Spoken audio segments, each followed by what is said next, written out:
Fala meu povo, beleza? Sejam bem-vindos a mais um vídeo por aqui e hoje vamos estudar o direito administrativo. Mais precisamente, veremos o tópico da Lei 8.112 de 1990. Seguinte, rapaziada, resolveremos 8 questões da banca Sebrasp, certo? E um outro detalhe é que todas as questões que eu coloquei por aqui para analisarmos, elas já foram tratadas no curso teórico. Então funcionará como uma revisão, certo?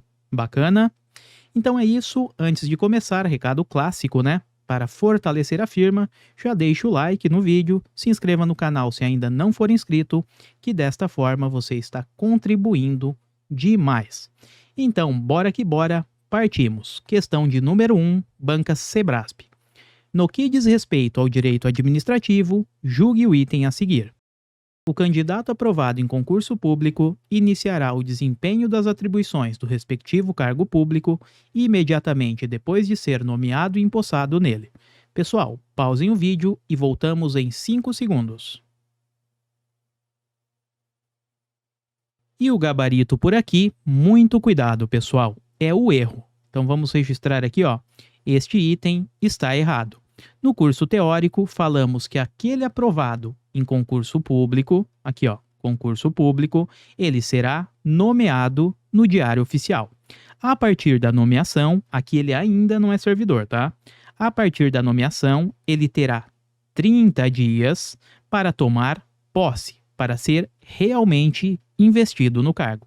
Então é a partir da posse, quando ele assina os documentos, tá? Comprova todos os requisitos necessários, que ele se torna um servidor público. Perceba só, entre a nomeação e a posse existe um prazo de 30 dias. Se ele não tomar posse em 30 dias, a nomeação se torna sem efeito. Isso porque ele ainda não era um servidor. Ele só é servidor a partir deste momento aqui, certo? E perceba um outro detalhe. Entre a posse e o exercício, ou seja, para que ele coloque a mão na massa, vá ao órgão e comece a trabalhar, temos um novo prazo. Ele tomou posse e agora tem 15 dias para entrar em exercício, certo? Se eventualmente ele não entrou em exercício em 15 dias, como ele já é um servidor, neste caso, ele será exonerado. Maravilha? Então perceba, as coisas não acontecem de forma imediata. Existem prazos que precisam ser respeitados. E a questão erra justamente porque diz o seguinte, que o nosso amigo ele vai iniciar o desempenho das atribuições de modo imediato. Não, pessoal. Grave esta regrinha aqui, ó. NPE 30 15. Ou seja, nomeação, posse e exercício. Entre a nomeação e a posse, temos um prazo de 30 dias. E entre a posse e a entrada em exercício, o prazo é de 15 dias. Não ocorre de forma imediata. Maravilha? Portanto, o gabarito desta questão é o erro. Vamos agora para a segunda questão, também da Banca Sebrasp. Com base na Lei 8.112 de 90, julgue o item a seguir. A nomeação poderá se dar tanto em caráter efetivo quanto em comissão, dependendo, ambos os casos, de prévia habilitação em concurso público, de provas ou provas e títulos. Pessoal, 5 segundos e já voltamos. E o gabarito por aqui também é o erro desta afirmativa. Item incorreto, portanto. Perceba, estamos tratando da nomeação. Lá no curso teórico, falamos o seguinte: a nomeação é a única forma de provimento originário. Portanto, estamos aqui diante de uma forma de provimento. É originário porque acaba inaugurando o vínculo daquela pessoa com a administração pública, certo? E perceba, a nomeação pode ocorrer tanto nos cargos efetivos, aqueles que demandam concurso público, estamos mais habituados, né? Como também nos cargos em comissão, que são aqueles cargos de livre nomeação, você coloca quem quer e tira essa pessoa a hora que bem entender. Então é de livre nomeação e livre exoneração. Mas perceba, o cargo efetivo, de fato, exige concurso público. O cargo em comissão, ele é livre. Portanto, não existe, nesse caso, a exigência do concurso. Portanto, a questão erra neste ponto. Ó. Ambos os casos, exigem prévia habilitação em concurso. Nada disso. A única situação que exige, de fato, habilitação em concurso público é do cargo efetivo. Cargo em comissão, não. Com isso, o gabarito é a incorreção do item. Avançando mais um pouco, questão de número 3 na tela. Acerca do regime jurídico dos servidores públicos federais, julgue o item a seguir. A promoção não constitui forma de provimento em cargo público. Pessoal, 5 segundos e já voltamos. E esta questão também está errada, pessoal. Bom, novamente, formas de provimento, ou seja, aquelas formas de preencher um cargo público. A questão diz que a promoção não é uma forma de provimento. Nada disso, rapaziada. Lá no curso teórico, vimos este esqueminha aqui, ó. Então, perceba, são formas de provimento. Temos aqui o nosso REI, repare no RECO. REI de reintegração, o RE de reversão, o P de promoção, o A de aproveitamento, o RE de readaptação, o NO de nomeação e o RECO de recondução. Então, perceba, a questão citou promoção. Promoção está aqui, ó. É sim uma forma de provimento, ok? E só para complementar o estudo, embora a questão não pediu, tá? Temos também formas de vacância. Neste caso, são situações em que o cargo ficará vago. Provimento, a gente preenche o cargo. Vacância, estamos liberando uma vaga naquele cargo. Bom, temos o macete aqui, ó, do Padre PF. São formas de vacância. O P aqui, ó, de promoção, o A de aposentadoria, o D de demissão, o R de readaptação, o E de exoneração, o P de posse em outro cargo inacumulável e o F de falecimento. Mas se atente a um detalhe: tanto a promoção como a readaptação aparecem nas duas situações, nas duas colunas. Aqui, ó, temos promoção aqui e promoção aqui. Temos readaptação aqui no provimento e também na vacância. Isso significa que promoção e readaptação são situações híbridas, correspondem a formas de provimento e também formas de vacância. Beleza? E para fechar, se ligue no seguinte: temos também que a ascensão e transferência, elas não são, repito, não são nem formas de provimento e nem formas de vacância. Às vezes as bancas tentam confundir o candidato. Cuidado, portanto. Então, com isso, o nosso gabarito é o erro. Promoção é sim uma forma de provimento. E o enunciado disse que não é nada disso. Avançando mais um pouco, questão de número 4, também da Sebrasp. Bora lá. Com base nas disposições da Lei 8.112 de 90, julgue o item a seguir. A readequação consiste no retorno do servidor estável ao cargo anteriormente ocupado. Rapaziada, 5 segundos. E o gabarito por aqui é o erro, pessoal. Acabamos de ver as formas de provimento, em nenhum momento comentamos de readequação. Na realidade, temos uma forma chamada de recondução. E sim, na recondução, temos que ela corresponde ao retorno do estável, esse re aqui já nos ajuda, ó, R de retorno e E de estável, ao cargo anteriormente ocupado, ao cargo ocupado, tá? Portanto, a recondução é o retorno do estável ao cargo de origem, aquele cargo que anteriormente ele ocupava.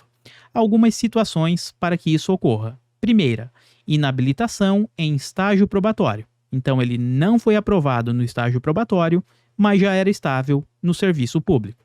Portanto, nesta situação, ele volta ao cargo que ocupava anteriormente. Temos também a situação da reintegração, que é aquela invalidação de uma demissão. E, por fim, a última hipótese, o aproveitamento do servidor em outro cargo. Mas para acertar essa questão, bastaria saber o seguinte: recondução é o retorno do estável ao cargo de origem. Olha aqui, ó. R de retorno, E de estável, C de cargo e O de origem. Retorno do estável ao cargo de origem. A questão ficou incorreta porque chamou este instituto da recondução de readequação. Nada disso, pessoal. Beleza? Então, questão 4, errada. Continuando, questão 5. Conforme a Lei 8.112 de 90, o deslocamento de cargo de provimento efetivo, ocupado ou vago, no âmbito do quadro geral de pessoal para outro cargo ou entidade do mesmo poder, denomina-se redistribuição. Pessoal, 5 segundinhos. E o gabarito por aqui é a correção deste item. Estamos falando de formas de deslocamento. E neste caso específico, deslocamento do cargo. Bom, pessoal, a Lei 8.112 traz duas formas de deslocamento. A primeira, existe o deslocamento do próprio servidor. E na outra, temos o deslocamento do cargo. Quando falamos no deslocamento do servidor, estamos diante da remoção. Pegue este pedaço aqui, ó, da palavra moção e lembre-se do nosso servidor. Remoção é o deslocamento do servidor no âmbito do mesmo cargo, com ou sem mudança de sede, tá? E isso pode ocorrer, temos aqui o nosso desenho, ó, o nosso servidor sendo removido, pode ocorrer de ofício, no interesse da própria administração pública, tá? A administração ordena, portanto, ou ainda esse nosso amigo aqui, ele pede, ele quer ser removido. Bom, assim que ele fizer o seu pedido, temos um tipo de remoção que cabe à administração escolher, decidir se ele será ou não atendido. Então, estamos diante de uma remoção a pedido que fica a critério da administração pública. É um ato discricionário. A administração pode concedê-la ou não. E temos também uma remoção a pedido do servidor que independe do interesse da administração. Isso significa o seguinte: neste caso específico, é um direito do nosso servidor. Então, se ele atender às situações específicas, uma das 3 hipóteses, a administração pública é obrigada a removê-lo. Beleza? E as 3 situações que vimos lá na aula teórica são as seguintes: para acompanhar cônjuge que também é servidor e foi deslocado no interesse da administração, em razão de saúde ou ainda processo seletivo, o famoso concurso de remoção. Beleza? Então, essa é a ideia de remoção. Nunca esqueça que, neste caso, estamos deslocando o servidor. Agora, quando falamos da outra forma de deslocamento, temos a ideia de redistribuição. Neste caso, o deslocamento é do cargo, pessoal, e não do servidor. Esteja esse cargo ocupado ou vago. Claro, se o cargo estiver ocupado, vai todo mundo, o cargo e o servidor, tá? Se estiver vago, vai apenas o cargo. E temos nesta redistribuição a alteração da estrutura da administração pública, beleza? Então ela deve ocorrer no âmbito do mesmo poder, ou seja, do executivo para o executivo, legislativo para o legislativo e do judiciário para o judiciário. Precisamos ter equivalência de vencimentos e escolaridades e ocorrerá de ofício. Então perceba, a questão está correta porque fala que o deslocamento do cargo tem o nome de redistribuição. Exatamente, ó. Redistribuição é o deslocamento do cargo. Maravilha? Portanto, o gabarito é a correção do item 5. Seguindo, questão 6. Situação hipotética. Cláudio, servidor público federal, foi demitido após ter respondido a processo administrativo pela suposta prática de ato de improbidade administrativa.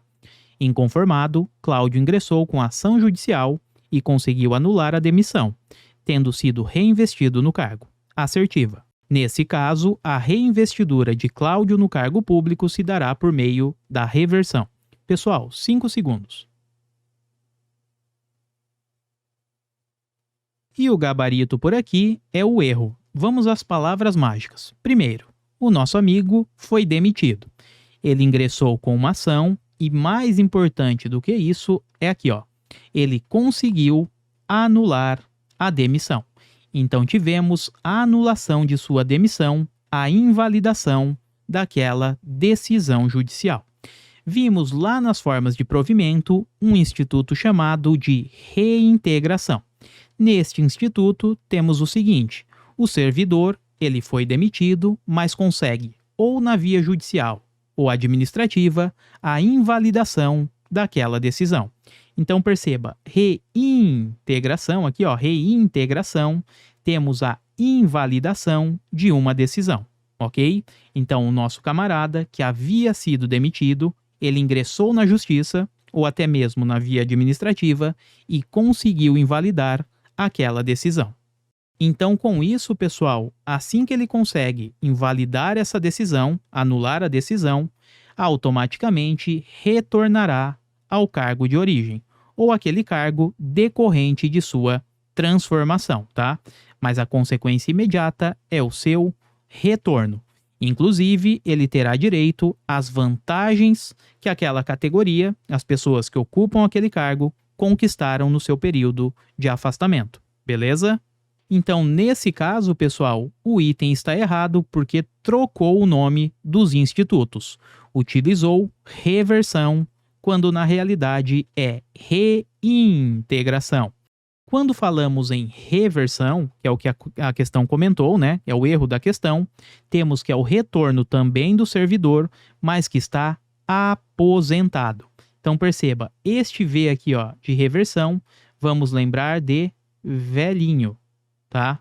E automaticamente vamos associar com aposentadoria. Então, reversão é o retorno do servidor aposentado.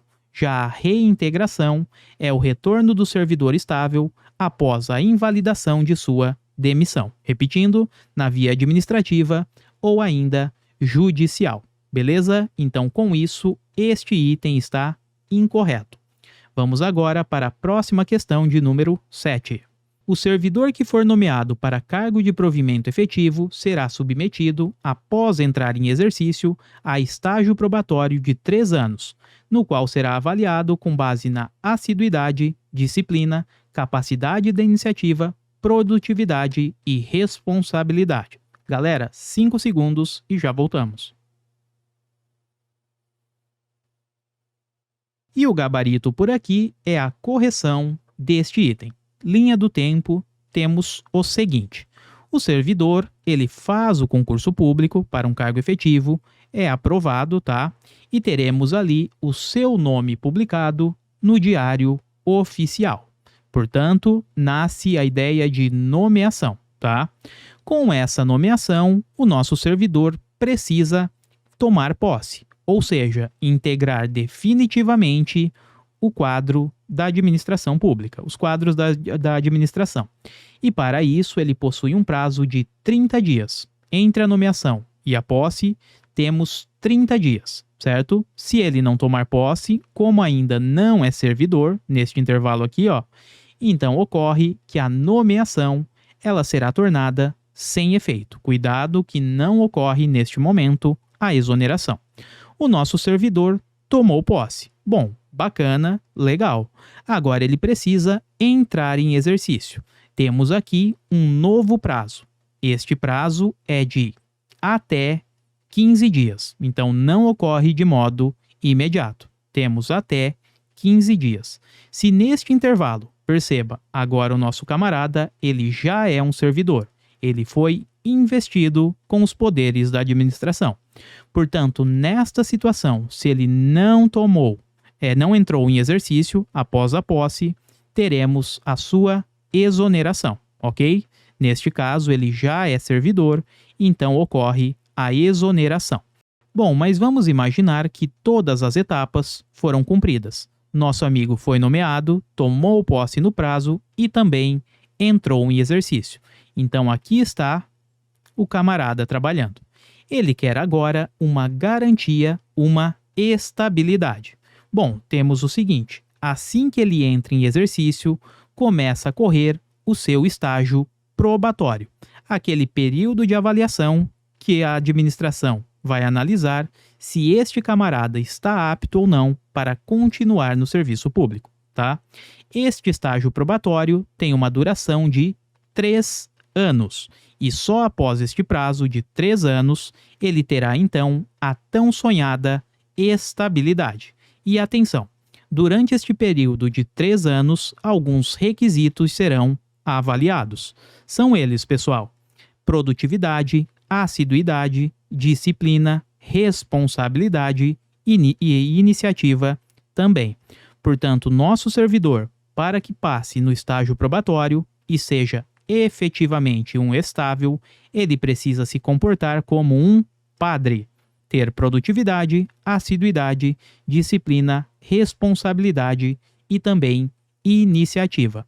É justamente o que a questão fala, além de mencionar o prazo de 3 anos. Portanto, este item está correto, beleza?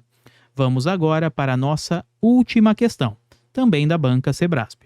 A questão 8, para fecharmos, nos diz o seguinte, a parte que importa aqui, né?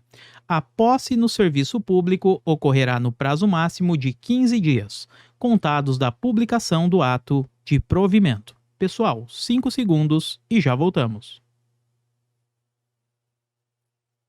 E o gabarito por aqui é a incorreção. Item errado, galera. Cuidado, ó. Está falando da posse e diz que o prazo para o servidor tomar posse é de 15 dias. Nada disso, na linha do tempo, falamos isto daqui, ó. Teremos a nomeação do nosso servidor e ele tem um prazo de 30, repito, 30 dias para tomar posse. Então, o prazo para tomar posse é de 30 dias. 15 dias é o prazo para entrar em exercício. Muito cuidado que a questão trocou. Para não errar isso, galera, no dia da prova, sugiro que faça o seguinte. Desenhe este esqueminha aqui, ó. N, P, E e coloque os prazos. 30, 15. NPE, 30, 15. Então, perceba. Da nomeação até a posse, temos um prazo de até 30 dias. Se eventualmente o nosso amigo não tomar posse, ele ainda não é um servidor, esta nomeação ela será tornada sem efeito. SE de sem efeito, tá? E entre a posse e o nosso amigo entrar em exercício, teremos um prazo de 15 dias.